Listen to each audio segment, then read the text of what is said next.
जरा सोचिए, धरती का कोर रुक जाए जिसका असर धरती पर तूफान और प्रलय के रूप में दिखने लगे। बस यही नहीं, कोर रुक जाने से धरती की ओजोन परत हट जाए, तब इंसान क्या बच पाएगा? तो कहानी की शुरुआत यूएसए के एक शहर विस्टन से होती है, जहां पर अचानक से सैकड़ों लोग की जान बिना किसी वजह से चली जाती है। वही दूसरी तरफ हम प्रोफेसर जोश को देखते हैं, जो एक जियोलॉजिस्ट होता है। वो अपने स्टूडेंट को लेक्चर दे रहा था। तभी वहां पर अमेरिकन सेना के 2 सोल्जर आते हैं और जोश से इमरजेंसी बोलकर अपने साथ ले जाते हैं, जहां पर जोश को लेवेक नाम का एक आदमी मिलता है। लेवेक एक न्यूक्लियर बॉम्ब का एक्सपर्ट था। दोनों बात करते हुए अंदर जाते हैं, जहां पर उन्हें मेजर थॉमस मिलता है, जो दोनों को मरे हुए लोगों की बॉडी दिखाता है और पूछता है, क्या हम पर किसी एडवांस वेपन से अटैक किया गया है या फिर ये कुछ और ही मसला है? जोश मरे हुए लोगों की बॉडी देखता है और बताता है, जितने भी लोग मरे हैं उन सभी में पेसमेकर इलेक्ट्रिकल डिवाइस लगी थी। इनकी मौत इलेक्ट्रोमैग्नेटिक पल्स के कारण हुई है और जहां तक मैं जानता हूं, दुनिया में ऐसी कोई डिवाइस नहीं बनी जो इतने सारे लोगों को एक साथ मार सकती है। मेजर ये जानकर खुश होता है कि उस पर किसी दुश्मन देश की तरफ से कोई जंग का आगाज नहीं है। मेजर दोनों से कहता है, अब आप लोग यहाँ से जा सकते हैं। जोश मेजर से बोलता है, हमें इस वजह का पता लगाना चाहिए, लेकिन मेजर बिना जोश की बात सुने वहां से चला जाता है। वही दूसरी तरफ हम लंदन के एक शहर को देखते हैं, जहां पर पक्षी अर्थ के मैग्नेटिक फील्ड के खराब हो जाने के कारण अपना दिशा भूलकर जमीन पर गिरने लगता है, जिससे वहां पर बहुत बड़े स्तर पर तबाही होती है। इसी की तरह दुनिया भर में बहुत सी अजीब अजीब घटनाएं हो रही थी, जिसे जोश न्यूज में देख रहा था। वे इन सभी में से एक बात नोटिस करता है कि अभी तक जितनी भी घटनाएं हुई हैं, उन सभी में मैग्नेटिक फील्ड का कमजोर होना कॉमन है। जोश अपने सारे साथियों से पृथ्वी की मैग्नेटिक फील्ड का जांच करने के लिए कहता है। इधर स्पेस शटल से धरती पर आ रहे कमांडर रेविना बेकी का सिग्नल मैग्नेटिक फील्ड के कारण टूट जाता है, जिससे वो लोग लैंड करने की दिशा से भटक जाते हैं और तेजी से लॉस एंजिलस शहर की तरफ बढ़ने लगते हैं। तब रेविका सेटल को लॉस एंजिलस में ही बन रहे रिवर में उतारने का फैसला करती हैं। लेकिन ये इतना आसान नहीं होने वाला था, क्योंकि रिवर में जगह जगह पर पुल बनाए गए थे। लेकिन पायलट रॉबर्ट बॉब के सूझबूझ से वे लोग सेटल को लैंड कराने में सफल होते हैं। फिर सीन शिफ्ट होता है और हम लोग जोश को देखते हैं, जो पृथ्वी की कमजोर हुई मैग्नेटिक फील्ड का रिपोर्ट बनाकर डॉक्टर जेम्सकी के पास जाता है, जो बहुत बड़ा जियोलॉजिस्ट था। जेम्सकी जोश की रिपोर्ट पढ़ता है और उसे गंभीरता से लेते हुए मेजर थॉमस को कॉल करके जरूरी मीटिंग के लिए बोलता है। इधर जोश अपने दोस्त लेवेक के साथ वॉर में चिल कर रहा था। तभी वहां पर 2 अमेरिकन सोल्जर आते हैं और जोश को अपने साथ मीटिंग वाली जगह पर ले जाते हैं, जहां पर जेम्सकी जोश को उसकी अभी तक मैग्नेटिक फील्ड पर की गई रिसर्च के बारे में एक्सप्लेन करने के लिए कहता है। जोश वहां पर बैठे हुए लीडरों को बताता है कि हमारी धरती की इलेक्ट्रोमैग्नेटिक फील्ड प्रोटेक्ट करनी है, जो अर्थ के कोर में घूमने से पैदा होती है। लेकिन चिंता की बात यह है कि पृथ्वी का कोर धीरे धीरे रुक रहा है। अगर ऐसा ही होता रहा तो अर्थ का मैग्नेटिक फील्ड हट जाएगा और हमारे सारे इलेक्ट्रॉनिक्स डिवाइस बंद पड़ जाएंगे। इसके साथ ही धरती पर डायरेक्ट सूर्य का रेडिएशन पड़ने लगेगा, जिससे हम पूरी तरह से खत्म हो जाएंगे। मेजर पूछता है, हम इसे ठीक कैसे कर सकते हैं? तो जोश बोलता है, हम इसे ठीक नहीं कर सकते, क्योंकि हमें इसके लिए पहले तो 2800 किलोमीटर धरती के अंदर जाना होगा, जहां का तापमान 9 से 10,000 डिग्री सेल्सियस गर्म होता है। हमारे पास ऐसा कोई मेटल ही नहीं जो इस तापमान को बर्दाश्त कर सके। तब जिम्सकी बोलता है, मेरे पास एक तरकीब है। फिर सीन शिफ्ट होता है और जिम्सकी अपने साथ कुछ लोगों को लेकर डॉक्टर एडवर्ब के पास ले जाता है, जिसने एक लेजर ड्रिल मशीन और एक हाई हीट एब्जॉर्ब मेटल बनाया था, जो किसी भी टेम्परेचर को आराम से एब्जॉर्ब कर सकता है। एडवर्ब सभी को अपने लेजर ड्रिल मशीन का नमूना दिखाता है, जो पल भर में पूरे पहाड़ को मक्खन की तरह छेद देता है, जिसे देखकर सभी एडवर्ब से बहुत इम्प्रेस होते हैं। फिर एडवर्ब अपने द्वारा बनाए गए नए मेटल के बॉक्स में चूहे को रख देता है और हाई टेम्परेचर गन से हमला करता है, लेकिन बॉक्स के अंदर चूहे को कोई खरोच तक नहीं आती। टेस्टिंग होने के बाद एडवर्ब सभी को अपने बनाए गए नए मेटल, जिसका नाम ऑक्टेनियल रखा था, उसकी कुछ खासियत के बारे में बताते हैं। यह मेटल हीट और प्रेशर का इस्तेमाल करके एनर्जी पैदा करता था। फिर एडवर्ब शिप मॉडल को दिखाता है जो उसने बनाई थी। एडवर्ब मेजर से बोलता है, मैं शिप को 3 महीने में पूरा कर सकता हूँ, लेकिन इसके लिए मुझे 50 अरब डॉलर चाहिए। मेजर परिस्थिति को देखते हुए पैसे देने के लिए मान जाता है। फिर सीन शिफ्ट होता है और हम मिस्टर फ्रैंक को देखते हैं जो दुनिया का सबसे बड़ा हैकर था, जिसे FBI पकड़कर मेजर के सामने लेकर आती है। मेजर फ्रैंक से इंटरनेट पर फैली अर्थ के मैग्नेटिक फील्ड के कमजोर होने का सच बताने के लिए कहता है। फ्रैंक उसके लिए मान जाता है और हम रूबेला को देखते हैं जिसे सेटल को सेफली लैंड कराने के लिए कांग्रेचुलेशन और साथ ही एक नया मिशन यानी धरती के अंदर जाने का मिशन दिया जाता है। मेजर थॉमस रूबेला को उसके क्रू से मिलाते हैं जिसमें 5 जरूरी लोग थे और उन सबको रूबेला लीड करने वाली थी। फिर कहानी आगे बढ़ती है। अब हम डॉक्टर एडवर्ब को देखते हैं जो दुनिया भर के बेहतरीन साइंटिस्ट को इकट्ठा करके अर्थ के अंदर जाने वाली शिप को बना रहे थे जिसमें 6 कंपार्टमेंट बने थे। डॉक्टर एडवर्ब शिप कुछ ऐसे डिजाइन करते हैं कि मिशन के दौरान अगर कोई दिक्कत आती है तो शिप का कंपार्टमेंट खुद ब खुद शिप से अलग हो जाएगा। ऐसे ही कुछ दिन बीतते हैं और सभी मिलकर शिप को चलाने की प्रैक्टिस कर रहे थे जिसमें वो बार बार फेल हो रहे थे, लेकिन वो अपनी कोशिश में लगे थे। अब हम 3 महीने बाद देखते हैं जहां पर धरती की मैग्नेटिक फील्ड खराब हो जाने के कारण दुनिया भर में थंडर स्टॉर्म पड़ रहे हैं। कई शहरों में तो बहुत बड़े स्केल पर तबाही मच रही थी। फाइनली 3 महीने बाद डॉक्टर एडवर्ब ने शिप को बनाकर तैयार कर दिया और उसे वे लोग समुद्र के सबसे गहरे हिस्से मरीन ट्रेंच पर उतारते हैं जिसमें रूबेल के साथ डॉक्टर एडवर्ब जिसने शिप को बनाया था, डॉक्टर जोस जो नेविगेशन सिस्टम के विशेषज्ञ थे, डॉक्टर जिम्स्की जो भू विज्ञान के एक्सपर्ट थे और डॉक्टर लेवेक जो न्यूक्लियर बम में एक्सपर्ट थे, क्योंकि उन सभी का प्लान अर्थ की कोर तक पहुंचकर न्यूक्लियर ब्लास्ट करना था जिससे दोबारा कोर घूमने लगे। वो लोग तेजी से नीचे जा रहे थे लेकिन शिप से फ्रीक्वेंसी निकल रही थी जिसके कारण वेल्स अट्रैक्ट हो रही थी। ये चीज रूबेला कंट्रोल रूम को रिपोर्ट करती हैं। फिर थोड़ी देर बाद वे लोग समुद्र में 27,000 फीट नीचे अर्थ में एंटर करते हैं। इस दौरान उनकी शिप में कोई डैमेज नहीं है और वे सक्सेसफुली कोर की तरफ आगे बढ़ते हैं। वे लोग लगातार 12 घंटे तक चलते हुए 700 मील नीचे पहुँचते हैं।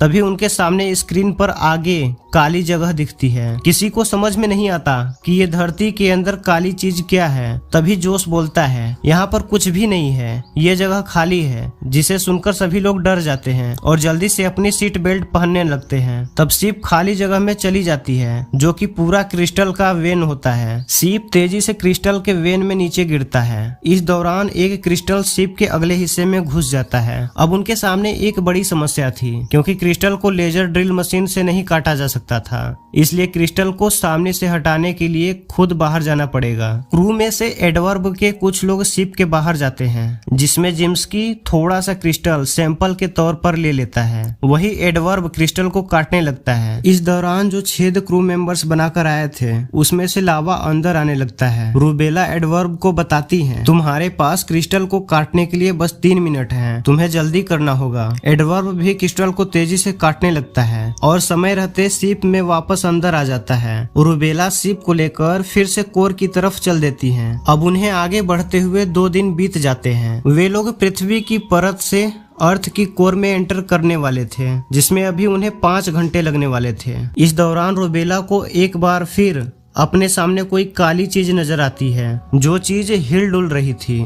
जिम्स्की अनुमान लगाता है कि ये डायमंड हो सकता है। रूबेला बड़ी सावधानी से उस डायमंड के बीच से शिप को बाहर निकालती है, लेकिन एक बड़े डायमंड का नुकीला हिस्सा शिप से टकरा जाता है जिससे शिप का न्यूक्लियर पॉड खराब हो जाता है जिसमें फिलहाल सभी लोग थे। रूबेला सभी को जल्दी से बाहर निकलने के लिए कहती है। सभी बाहर निकलने लगते हैं लेकिन डॉक्टर लेवेक टाइमर वाली डिवाइस को समेटने लगते हैं जिसके बिना न्यूक्लियर बॉम्ब ब्लास्ट कर पाना नामुमकिन था। दरवाजा बंद होने वाला था लेकिन उसके पहले ही लेवेक टाइमर वाली डिवाइस को समेट कर जोश को दे देता है और दरवाजा बंद हो जाता है। एडवर्ब दरवाजा खोलने की कोशिश करता है लेकिन जल्दीबाजी में वो भी कुछ नहीं कर पाता और न्यूक्लियर पॉड प्रेशर से सिकुड़ने लगता है। जोश लेवेक को बचाना चाहता था लेकिन वो देखने के अलावा कुछ नहीं कर सका और न्यूक्लियर पॉड ऑटोमेटिक शिप से अलग हो जाता है। जोश गुस्से में रूबेक से बोलता है, ये सब तुम्हारी वजह से हुआ है। अगर तुम चाहती तो लेवेक को बचा सकती थी। तो रुवेक बोलती है, मैंने कोशिश की थी लेकिन सिस्टम ने ऐसा नहीं होने दिया। एडवर्ब जोस को समझाता है कि मुझे ये शिप 3 महीने में बनाना था, इस वजह से सिस्टम में कमी रह गई और ऐसा हो गया। जिसे सुनकर जोस भी शांत हो जाता है और इसी के साथ कुछ और घंटे बीत जाते हैं और वो सभी कोर तक पहुंचने वाले थे। जिम्स्की एडवर्ब से कोर के न्यूक्लियर समीकरणों को फीड करने के लिए कहता है जिससे कोर को फिर से चलाया जा सके। एडवर्ब न्यूक्लियर धमाके को एनालाइज करता है, तब उसे पता चलता है कि न्यूक्लियर से कोर को कोई फर्क नहीं पड़ेगा। जिसे सुनने के बाद सभी टेंशन में आ जाते हैं क्योंकि कोर दोबारा स्टार्ट नहीं हुआ तो उनकी सारी मेहनत बेकार जाने वाली थी। जिम्स्की ये सारी बात थॉमस को बताता है और बोलता है हमें प्लान बी स्टार्ट करना होगा। थॉमस भी इसके लिए मान जाता है और प्लान बी को शुरू करने की तैयारी करने लगता है। नीचे शिप में बैठे सभी जिम्स्की की प्लान बी बात सुनकर कंफ्यूज होते हैं और पूछते हैं ये प्लान बी क्या है। तो थॉमस बोलता है प्लान बी एक तरह का वेपन है जो धरती में बहुत बड़े भूकंप ला सकता है जिससे बहुत बड़ी तबाही मचेगी, लेकिन इस मुश्किल वक्त में हमें ये करना ही होगा। जिसे सुनकर जोस बोलता है अगर इसे फायर किया गया तो इससे बहुत बड़ी तबाही मचेगी, कई शहर मलबे के ढेर में दब जाएंगे। इससे धरती का कोर फिर से चालू होगा ये तो पता नहीं, लेकिन बहुत बड़ी तबाही मचेगी। जोस की बात को नजरअंदाज करते हुए थॉमस बोलता है हम अपने डेस्टिनी पर पहुंचने वाले हैं। जिसे सुनने के बाद जोस बोलता है हम वापस नहीं आ रहे, हम कोर तक जाएंगे और न्यूक्लियर ब्लास्ट करेंगे। जिसे सुनकर जिम्स्की गुस्सा होने लगता है और बोलता है अगर उन्होंने डेस्टिनी को फायर कर दिया तो हमारे टुकड़े हो जाएंगे, हमें जल्दी से यहाँ से निकलना होगा। जिसे सुनकर एडवर्ड जिम्स्की को एक पंच मारता है जिससे जिम्स्की बेहोश हो जाता है। फिर हम बाहर देखते हैं जहाँ पर अर्थ के मैग्नेटिक फील्ड कमजोर होने के कारण सूर्य का रेडिएशन धरती पर गिरने लगता है जिससे पानी में रहने वाली मछलियां मरने लगती हैं। और जब सूर्य का रेडिएशन बीच पर गिरता है तो बीच पिघलकर टूट जाता है, जिसकी न्यूज टीवी पर चल रही थी जिसमें बताया जा रहा था कि सूर्य के रेडिएशन से आधा फ्रांसिस्को खत्म हो गया है। जिसे थॉमस टीवी पर देख रहा था और जल्दी से जल्दी डेस्टिनी को फायर करने के लिए बोल देता है। इधर जिम्स्की बेहोशी से उठता है और वो देखता है जोस और एडवर्ब वे लोग न्यूक्लियर बम को एक ही जगह पर रखकर बार बार ब्लास्ट कर रहे थे जिससे कोर पर कोई प्रभाव नहीं पड़ रहा था। तब जिम्स्की अपनी एक थियरी रखता है और वो बोलता है हम लोगों को बम एक जगह नहीं बल्कि 5 जगह थोड़ी थोड़ी दूर पर ब्लास्ट कराएंगे जिससे कोर फिर से चलने लगेगा। इधर साइंटिस्ट और सुपीरियर लोग मिलकर डेस्टिनी को फायर करने वाले थे कि तभी फ्रैंक सर्वर को हैक कर डेस्टिनी को बंद कर देता है। इधर थोड़ी देर बाद हम देखते हैं कि रुबेका शिप के सहारे कोर तक पहुंच जाती है। अब बारी थी बॉम्ब्स गिराने की, लेकिन एक प्रॉब्लम थी। अगर न्यूक्लियर बॉम्ब्स को नॉर्मली गिराया तो प्रेशर से बिना ब्लास्ट हुए खराब हो जाएगा। इसलिए वो लोग प्लान बनाते हैं कि बॉम्ब्स को पोर्ट के साथ ही गिराया जाए जिससे बॉम्ब्स प्रेशर से सुरक्षित रहेगा। तभी एडवर्ब बोलता है शिप के हीरे की टकराने की वजह से सिस्टम में खराबी आ गई है जिससे कोई पॉड तब तक शिप से अलग नहीं होगा जब तक पॉड खराब न हो जाए। तब जिम्स्की बोलता है इसका मतलब है कि यहाँ तक बॉम्ब्स लाने का कोई मतलब नहीं क्योंकि अब हम उसे ब्लास्ट ही नहीं कर सकते। तो एडवर्ब बोलता है ऐसा नहीं है, हम सिस्टम को ठीक कर सकते हैं लेकिन उसके लिए हमें बाहर जाना पड़ेगा। जोस बोलता है ये नामुमकिन है क्योंकि बाहर का तापमान 9000 डिग्री से भी ज्यादा है। तो एडवर्ब बोलता है हमारे सूट 5 मिनट तक इसे बर्दाश्त कर सकते हैं लेकिन जो बाहर जाएगा वो जिंदा नहीं बचेगा। जिसे सुनने के बाद तीनों एक गेम खेलते हैं जिसमें जो हारेगा बाहर जाकर सिस्टम को ठीक करेगा, जहां पर एडवर्ब हार जाता है और सूट पहनकर बाहर जाता है और जल्दी जल्दी से सिस्टम को ठीक करता है। इस दौरान वो हीट के कारण बेहोश हो जाता है और रुबेका को मजबूरन न चाहते हुए भी शिप के इम्पेलर को स्टार्ट करना पड़ता है जिससे एडवर्ब की जान चली जाती है। इससे सभी दुखी होते हैं लेकिन खुद को संभालते हुए अपना मिशन आगे बढ़ाते हैं, जहां रुबेका शिप को चलाते हुए अर्थ के कोर तक पहुंच जाती है। जोस और जिम्स्की एक एक करके 3 न्यूक्लियर पोड के साथ टाइमर लगाकर छोड़ देते हैं, लेकिन जब वे लोग पोड छोड़ने वाले थे कि तभी कोर से एक भयानक वेव निकलती है जिसे रुबेका नहीं संभाल पाती और बॉम्ब के नीचे जिम्स्की का पैर दब जाता है और दरवाजा भी बंद होने लगता है। जोस बॉम्ब को जिम्स्की के पैर से हटाने की कोशिश करता है लेकिन जिम्स्की जोस को वहां से जबरदस्ती भगा देता है और पोड जिम्स्की के साथ ही शिप से अलग हो जाता है।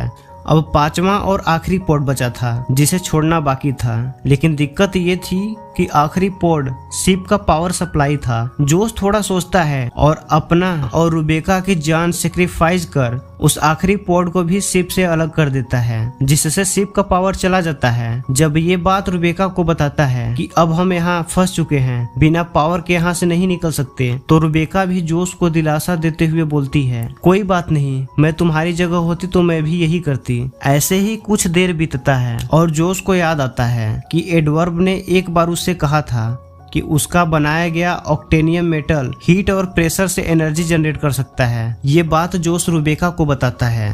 दोनों मिलकर शिप के वायर को ऑक्टेनियम मेटल से जोड़ देते हैं, जिसके कारण वापस बिजली आ जाती है। जोश बोलता है, अब हमें बस बॉम्ब्स के फटने का इंतजार करना होगा, फिर हम यहाँ से बाहर निकल पाएंगे। थोड़ी देर बाद वो टाइम भी आ जाता है और बॉम्ब एक एक करके फटने लगते हैं। इसी बीच हम जिम्स्की को देखते हैं, जो अपने आखिरी समय में सिगरेट पी रहा था। तभी बॉम्ब ब्लास्ट हो जाता है, जिसके बाद आखिरी बॉम्ब भी ब्लास्ट होता है, जिसके प्रेशर से वे लोग तेजी से आगे बढ़ने लगते हैं। क्योंकि शिप में बिजली वापस आ चुकी थी, जिससे रुबेका शिप की दिशा कंट्रोल कर सकती थी, जिसकी वजह से वे लोग तेजी से उसी होल से बाहर जाने लगते हैं जिसे बनाकर अंदर आए थे। बाहर जब लोग देखते हैं कि अर्थ का कोर फिर से घूमने लगा, तो सभी खुशी से उछलने लगते हैं। इसके साथ ही उनके साथी वो लोग बाहर आते हुए शिप के सिग्नल को देखते हैं। इधर 4 घंटों बाद रुबेका शिप को लेकर धरती से बाहर समुद्र में आती है। बाहर आते ही शिप रुक जाती है और जो अभी तक हीट से उन्हें एनर्जी मिल रही थी वो भी बंद हो जाती है, जिससे वे लोग समुद्र के हजारों फीट नीचे बिना सिग्नल के फंस जाते हैं। मिलिट्री भी उनकी आखिरी सिग्नल का पीछा करते हुए समुद्र में आती है, लेकिन सिग्नल न मिलने की वजह से वे लोग उन्हें समुद्र में ही खो देते हैं। यहाँ अंदर जोश बची हुई थोड़ी पावर से अल्ट्रासोनिक साउंड छोड़ता है, जिसे इंसान तो नहीं सुन सकता, लेकिन व्हेल जरूर अट्रैक्ट होती है। इधर मिलिट्री शिप को खोजते खोजते थक कर हार मान लेती है और मेजर बोलता है कि वे सब धरती से बाहर ही नहीं निकल पाए और मारे गए। तभी मिलिट्री शिप के रडार पर सिग्नल आता है कि बहुत सी व्हेल एक जगह पर इकट्ठा हो रही हैं। मेजर उसे नजरअंदाज कर वापस चलने के लिए बोल देता है, लेकिन तभी फ्रैंक को याद आता है कि शिप में कोई साउंड निकल रहा है, जिससे व्हेल अट्रैक्ट हो रही थी। ये मेजर को बताता है और मेजर के कहने पर मिलिट्री रुबेका के शिप को वहाँ खोजती है और उन्हें जोश और रुबेका मिल जाते हैं। और इसी के साथ ये मूवी द कोर एंड हो जाती है। तो अगर आपको आज की ये कहानी अच्छी लगी हो तो वीडियो को लाइक करें और हमारे चैनल को सब्सक्राइब करें, ताकि आपको ऐसे ही बेहतरीन वीडियो मिलती रहें। Thank you for watching.